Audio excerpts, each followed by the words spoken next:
Dice un pedacito, lo voy a leer de la historia del libro, y vamos a abrir nuestras Biblias en Génesis capítulo 49, en el versículo 28. En lo que le buscan, yo leo este pedacito que dice el libro. Dice: puede sonar extraño decir de alguien que murió bien. Para el cristiano, esto generalmente significa que una persona murió como vivió. Es decir, la persona puede reflexionar sobre la vida y ver la mano de Dios obrando, mientras también espera con alegría la vida eterna. Y eso es maravilloso, hermano, porque yo creo que ya al final, ¿verdad?, de cuando ya estás pasando en esa etapa, ¿verdad?, de dejar esta tierra terrenal, ahí pues empiezan las reconciliaciones, empieza el reconciliarse con Dios principalmente, porque cuando yo les comento de lo de mi suegra, ella no quería ir a una iglesia cristiana porque sus cuñadas y su suegra era cristiana y ella veía cómo se comportaban ellas con mi suegra. Entonces decía, no, pues si van a hacer así, pues mejor me quedo en mi casa. Entonces por eso muchas veces nos dicen, da nuestro pastor, nosotros cuando pasamos aquí enfrente, muchos hermanos comentan, cuida tu testimonio, porque eso, hermano, puede ser piedra de tropiezo para que otra gente no venga a la iglesia. Entonces hay que recordar que nuestros hermanos van a estar manchadas por la sangre de esas personas, ¿verdad? Y así pasó con mi suegra, pero al final, cuando ella estaba pasando por esa etapa, mi cuñada me dijo, fíjate, Gina, que mi mamá, dice, en la sala, ella llorando, le gritaba a Dios, pidiéndole perdón, y le decía, ya, perdóname, dice, pero ya llévame, si es tu voluntad llévame, ya no quiero sufrir. Pero le gritaba a ella, perdóname por todo lo que te hice. Entonces, por eso les digo, a veces el Señor te permite pasar por situaciones así en tu muerte, porque Él quiere tener esa reconciliación contigo todavía, ¿verdad? Quiere salvar esa alma. Claro que no queremos, pero si es la última, ¿cómo se dice?, la última oportunidad que tienes para salvar tu alma, Dios lo permite. Que en ese momento que estés tú pasando por esa aflicción ya de muerte, ¿verdad?, ya de que ya sabes tú que ya va a ser el último suspiro, y alcanzas a decir, Señor, perdóname, reconozco que tú eres mi Salvador, y esa alma ya se salvó, ¿verdad? Por eso a veces mucha gente dice, pero ¿por qué Dios permitió que sufriera? Pues porque Él quería esa alma. Él no quería que esa alma se fuera al infierno, ¿verdad? Y eso mucha gente no lo entiende. Vamos a mirar esto, dice, esta es la lección final de la unidad sobre la historia temprana de Israel. Dice, toca varios puntos claves. El primero, el examinar las últimas palabras de Jacob, cuando Jacob ya se despide, ¿verdad?, las últimas palabras que tuvo hacia sus hijos. Dice, obtenemos una idea no solo de su legado, sino también el futuro de cada uno de sus hijos dentro del gran plan de Dios. Y eso también es importante, hermanos, porque platicando con gente que ha pasado por esas situaciones cuando ya su ser querido va a partir, mi mamá nos comentaba también de su madre cuando ya estaba pasando a la etapa final. Dijo que a cada uno de sus hijos los bendijo y les decía que iba a pasar por cada uno de ellos. Entonces yo creo que es cuando Dios les da ese entendimiento, ¿verdad?, de que antes de que se despidan, bendice a cada uno de sus hijos. Y eso qué bonito es, ¿verdad?, que puedas tener ese contacto con tus hijos al final y poderles hablar y decirles, mira, mijito, pues prepárate, que Dios a lo mejor les dé una visualización de su futuro, cosas que ellos se van a quedar sorprendidos, porque mi mamá comentaba sobre una hermana que ella vivía bien económicamente y su mamá le decía al final, tú te vas a quedar en esta casa porque tú vas a vivir mal. Y ella se quedó sorprendida porque en ese entonces ella tenía dinero. Entonces dices, ¿cómo ibas a ver, verdad? Pero son cosas que Dios permite. Y aquí es lo mismo que nos dice que Jacob, antes de morir, dice que él habló con cada uno de sus hijos sobre su legado.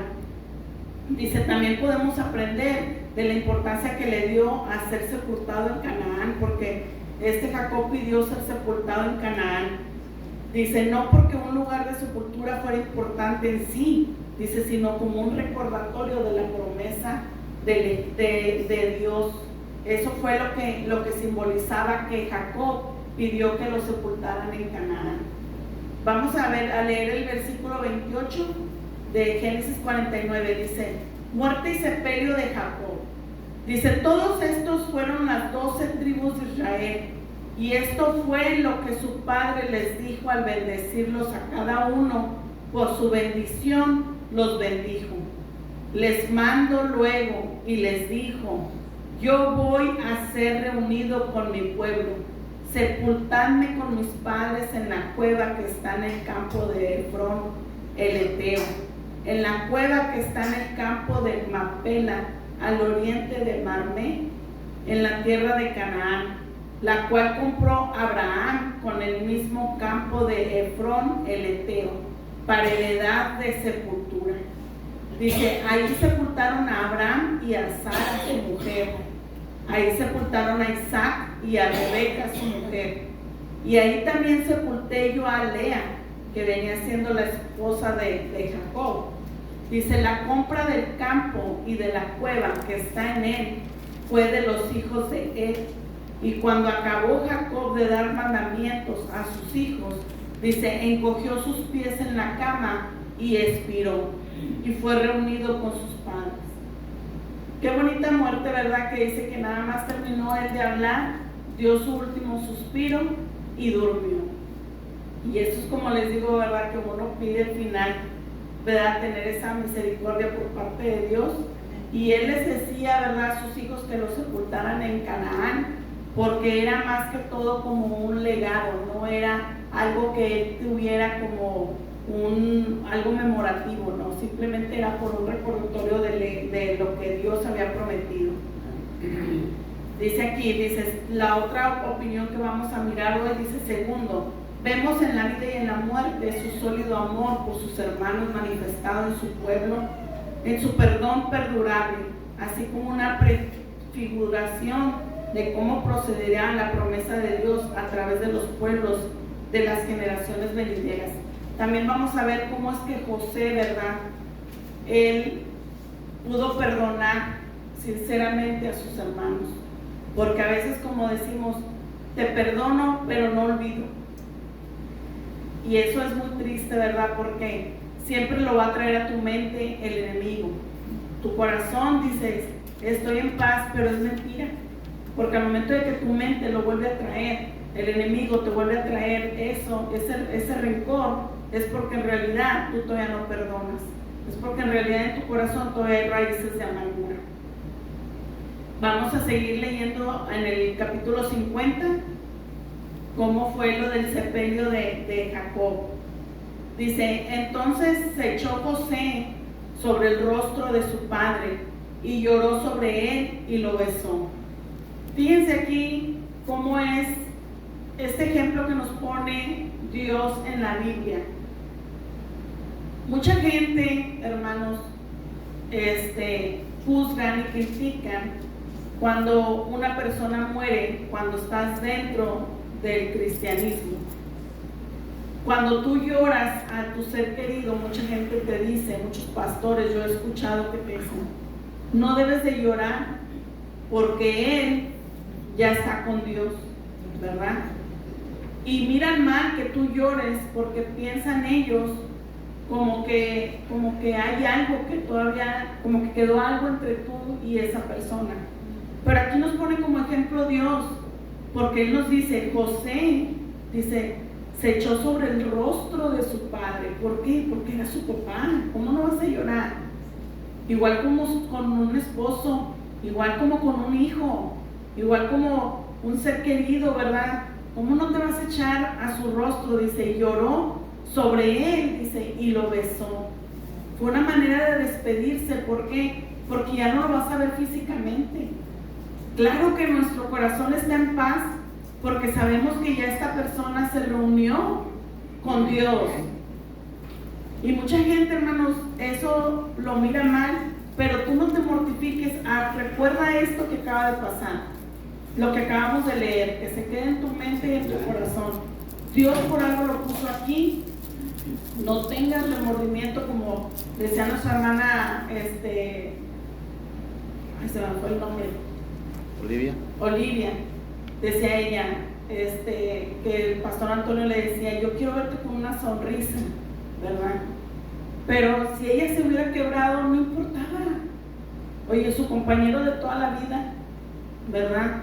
Eso, si la gente te señala, si la gente te juzga, eso no te debe de importar, ¿verdad? Porque Dios aquí te está poniendo en paz, te está diciendo lo que pasó, José.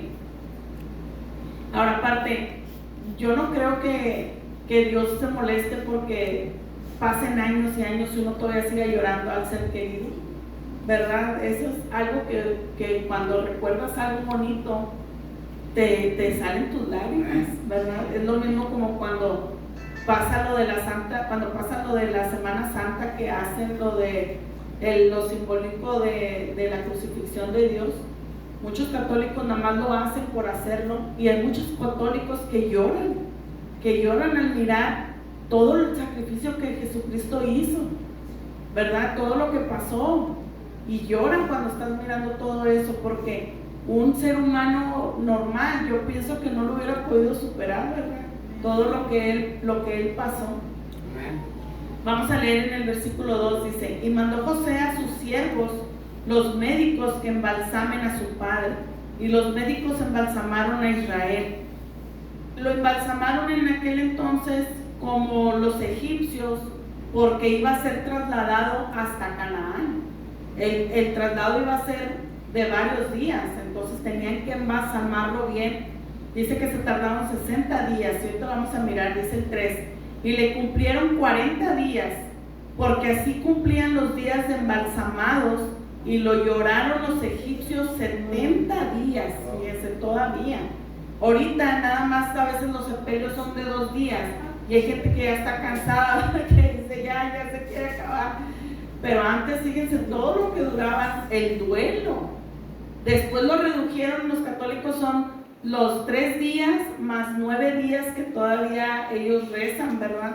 Entonces ahorita mucha gente ya está reduciendo los duelos, pero fíjense en aquel entonces cuántos días no pasaban. Y dice, y los egipcios le lloraron, o sea, era de que estaban llorando los 70 días, era mucho tiempo. Vamos a leer en el versículo 4, dice: y pasados los días de su luto, dice, habló José a la casa de Faraón diciendo: si he hallado ahora gracia en vuestros ojos, os ruego habléis en oídos de Faraón diciendo: mi padre me hizo jurar diciendo, he aquí que voy a morir en el sepulcro que cavé para mí en la tierra de Canaán. Ahí muestra José una manera de humillación, ¿verdad? Porque él sabía que el faraón todavía era más alto que él, a pesar de que el faraón le había dado autoridad. Él todavía pidió permiso para ir a sepultar a su padre. Dice, y ahí me sepultarás, ruego pues que vaya yo y sepulte a mi padre y volveré. Y Faraón dijo, ven y sepulta a tu padre como él te hizo jurar. Entonces José subió a sepultar a su padre, y subieron con él todos los siervos del faraón, los ancianos de su casa y todos los ancianos de la tierra de Egipto. Fíjense cómo ahí el pueblo de Egipto apreciaba a José, ¿verdad? Porque lo acompañaron en su duelo. Dice, y toda la casa de José y sus hermanos y la casa de su padre solamente dejaron en la tierra de Gosén a sus niños y a las ovejas y sus vacas. Dice el 9, subieron también con él carros y gente de a caballo, y se hizo un escuadrón muy grande. Fíjense que tanta gente acompañó a José, ¿verdad? Dice, y llegaron hasta la era de Atad, que está al otro lado del Jordán, y endecharon ahí con grande y muy triste lamentación. Y José hizo a su padre duelo por 7 días. Y viendo los moradores de la tierra, los cananeos, el llanto en la era de Atad, dijeron, llanto grande es este de los egipcios. Por eso fue llamado su nombre Abel Mizraim, que significa pradera de Egipto o llanto de Egipto. Dice el 12: hicieron pues sus hijos con él según les había mandado, pues lo llevaron sus hijos a la tierra de Canaán y lo sepultaron en la cueva del campo de Macpela, la cual había comprado Abraham con el mismo campo para heredad de sepultura de Efrón el Eteo, al oriente de Mamre. Y volvió José a Egipto, él y sus hermanos, y todos los que subieron con él a sepultar a su padre, después que lo hubo sepultado. Dice aquí el libro, dice: pocos momentos en la vida nos ayudan a apreciar más a los amigos y seres queridos en los momentos de dolor. Y ahí es cuando en realidad se muestra, cuando estás pasando por un duelo, se muestra quién es el que en realidad está contigo, como ahorita con José, como él era tan querido, ¿verdad? Que toda la comunidad que los acompañó, ellos no les importó dejar sus trabajos, dejar sus quehaceres y acompañaron a José, ¿verdad? En el duelo de sepultar a su padre Jacob. Dice: cuando nos sentimos vulnerables y emocionalmente débiles, hay un gran consuelo en saber que no enfrentamos solos esos días difíciles. Dice: José experimentó esto de una fuente que podríamos ver como inesperada. Porque a veces no crees tú, cuando estás pasando por esas situaciones, que demasiada gente te va a acompañar. Hasta cuando ya estás pasando y miras, o que pasan los días, empiezas a recordar, ¿verdad?, cuánta gente fue la que en realidad te visitó. Y a veces es algo que dices tú: wow, yo no pensé que fuera a venir tantísima gente, pero pues es el amor que te tienen, el aprecio que te tienen. Vamos a mirar ahora sobre la muerte de José, en el número 15.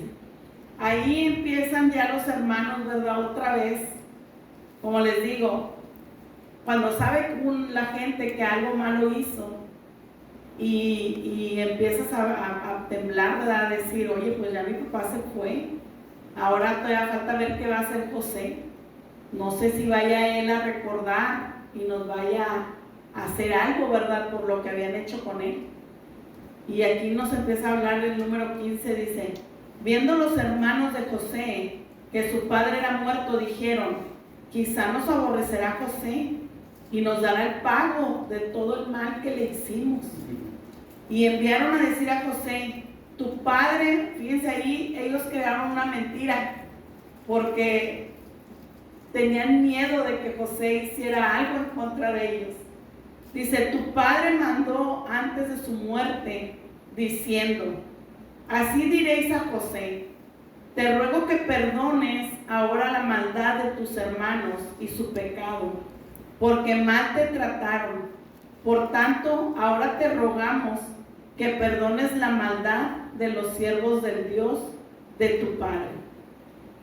Y ahí José pues se quedaba mirándolos, ¿verdad? Porque pues él los había perdonado de corazón. Yo creo como que en ese momento, al recordar a su papá y pensar en el duelo que él estaba pasando, y luego todavía sus hermanos pensando, ¿verdad?, que él iba a recordar lo que ellos habían hecho con él. Él nada más dice que lloró. Dice: José lloró mientras ellos hablaban. Y el 18 dice: vinieron también sus hermanos, dice, y se postraron delante de él y dijeron: henos aquí por siervos tuyos. Y le respondió José: no temáis. Dice: ¿acaso estoy yo en lugar de Dios? Dice: ¿acaso estoy yo en lugar de Dios? Claro que no, ¿verdad? A veces eso, hermanos, también hay que recordarlo, ¿verdad? Nosotros como cristianos, por algo ahí está esta enseñanza el día de hoy. No uses el lugar de Dios. No uses el lugar de Dios, porque si algo te hicieron y ellos ya te pidieron perdón, perdona y olvida, porque no eres Dios para juzgarlos y no eres Dios para poner una sentencia. No eres Dios, no te pongas en el lugar de Dios. Aquí José le está diciendo, dice: ¿acaso estoy yo en el lugar de Dios? Dice: vosotros pensasteis mal contra mí. Dice: mas Dios lo encaminó a bien. ¿Por qué? Por lo que ellos habían hecho malo, José vino a caer a manos de Faraón con un propósito, ¿verdad? Y todo lo vimos en la historia, ¿verdad? De los años que pasaron de hambruna, cómo él fue a ayudar ahí. Entonces, por eso dice él, todo lo malo que ustedes hicieron, dice, Dios lo encaminó para que fuera algo bien. Dice, para hacer lo que vemos hoy, para mantener en vida a mucho pueblo, porque no nomás eran ellos los que se alimentaron, fue mucho el pueblo. El 21 dice, ahora pues, no tengas miedo, dice, yo te voy a sustentar y a vuestros hijos todavía. Dice, así los consoló y les habló al corazón. Eso es lo que el Señor quiere, ¿verdad? Que seas una persona sincera. Que así como Él tiene misericordia de nosotros, así nosotros mostrar nuestra misericordia hacia el prójimo y hacia tu enemigo con más razón. No quiere el Señor que tengas raíces de amargura. Esta noche es lo que te viene a decir el Señor, lo que te viene a enseñar. Él no quiere que tengas raíces de amargura. No nomás con las personas que se hayan ido, sino las personas que en realidad están aquí todavía. Porque ellas, si no están en el camino del Señor, tú les puedes ayudar con tu testimonio a que vengan a los pies de Jesucristo y a que ellos puedan tener esa reconciliación, así como nosotros la tuvimos con Dios. Dice el 22, y habitó José en Egipto, él y la casa de su padre, y vivió José 110 años. Dice, y vio José los hijos de Efraín hasta la tercera generación. También los hijos de Maquir, hijo de Manases, fueron criados sobre las rodillas de José. Y José dijo a sus hermanos, yo voy a morir. Dice, mas Dios ciertamente os visitará y os hará subir de esta tierra a la tierra que juró a Abraham, a Isaac y a Jacob. Porque recordemos que ellos son las 12 tribus, ¿verdad? El 25 dice, e hizo jurar José a los hijos de Israel diciendo, Dios ciertamente os visitará y haréis llevar de aquí mis huesos. Dice el 26, y murió José a la edad de 110 años y lo embalsamaron y fue puesto en un ataúd en Egipto. También aquí no nos habla, ¿verdad?, de que José haya sufrido en su muerte. Por eso se llama el título del libro La muerte de Jacob y de José bien. ¿Por qué? Porque ellos murieron de una manera tranquila y en paz, ¿verdad? Que es lo que ahorita hablábamos de que así quisiéramos pues terminar nosotros también nuestros tiempos. Y aquí les voy a decir nada más un pedacito del libro donde dice, así como pasaron siglos antes de que el pueblo de Dios pudiera regresar a Canaán, miles de años han pasado desde que Dios le dio a su pueblo escogido la promesa de que los ayudaría. Sin embargo, esa promesa perdura aún para nosotros hoy. No importa cuáles sean las circunstancias de nuestra vida, hay que seguir perdurando la promesa de nuestro Dios y que en nuestro corazón, ¿verdad?, siempre esté esa esperanza de que un día vamos a estar ante Dios. Amén, amén. Pues Dios les bendiga, hermanos. Se terminó ya hoy la lección. Amén. Y vamos a empezar con las preguntas. Dios les bendiga.